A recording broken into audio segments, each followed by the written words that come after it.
Bonjour tout le monde et salut à toute la famille des animistes. Je suis So Watiti, promoteur et garant des us et coutumes de la tradition ancestrale animiste. Aujourd'hui, nous sommes dans le champ et nous sommes venus préparer les champs pour la saison qui va bientôt commencer parce que nous sommes dans les premières pluies. Et notre choix et notre orientation d'être fondamentalement un animiste nous conduit à un devoir absolu qui est le partage. Et quand on est animiste, on n'attend pas en avoir assez avant de partager. On partage d'abord avec le peu qu'on a et c'est ça qui témoigne de notre niveau de compréhension et de notre sens de compréhension de ce que c'est que le partage. Aujourd'hui, nous allons donner une information sur notre tradition ancestrale animiste, sur une vertu. Et la vertu dont nous allons parler aujourd'hui, il s'agit de l'humilité.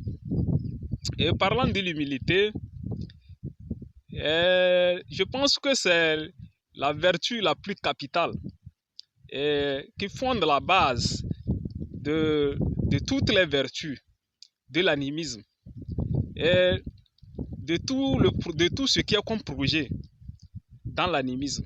C'est-à-dire quand on est animiste, la première vertu que nous devons en avoir, c'est l'humilité. Et pour comprendre l'humilité, il faut d'abord comprendre pourquoi on est animiste. On est animiste pour deux raisons. La première raison pour laquelle on est animiste, c'est la connaissance de soi. Il faut d'abord se connaître. Et la deuxième raison, c'est la construction d'un édifice intérieur et des édifices extérieurs qui vont traverser le temps et qui vont se perpétuer et être éternels. C'est-à-dire l'éternité est visée.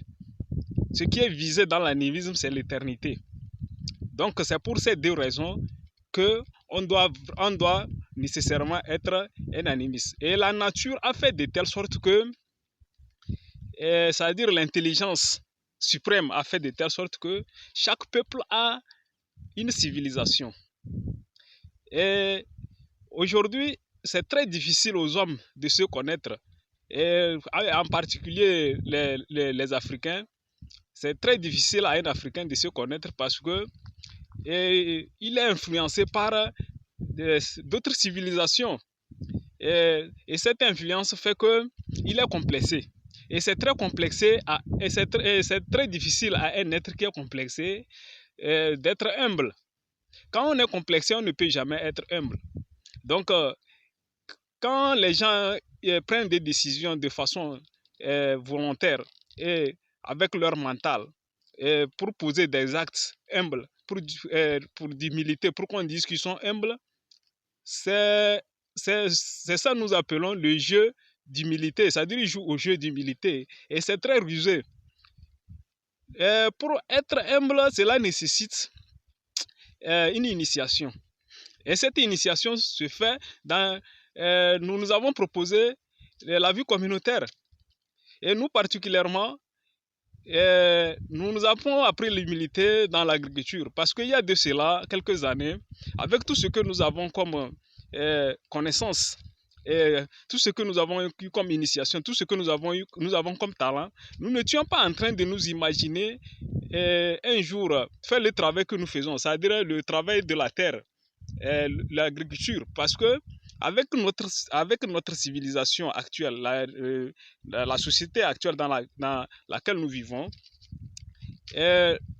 nous considérons ce travail comme un travail dévalorisant, c'est-à-dire on considère tous ceux qui travaillent dans ce secteur comme des êtres sans valeur. Donc c'est pour cela, si vous voulez être humble, commencez d'abord à pratiquer l'agriculture et vous allez comprendre quelque chose. Je ne vous en dirai pas plus. Donc, nous pouvons parler de cette vertu sur au moins 30 minutes avant que vous ne compreniez ce que c'est. Mais nous allons essayer de condenser nos idées pour que cela soit accessible à tout le monde. Donc, nous étions en train de dire que pour être humble, quand on est complexé, on ne peut pas être humble. C'est-à-dire, pour être humble, il faut d'abord se connaître. Connaître ce que nous pouvons faire, connaître nos limites, nos capacités et nos limites, connaître les services que nous pouvons rendre dans une société et celui que nous ne pouvons pas rendre. Donc, c'est ça l'humilité. Et nous allons toujours continuer à vous donner des informations sur cette vertu et à chaque fois que nous avons l'occasion. Merci et à très bientôt.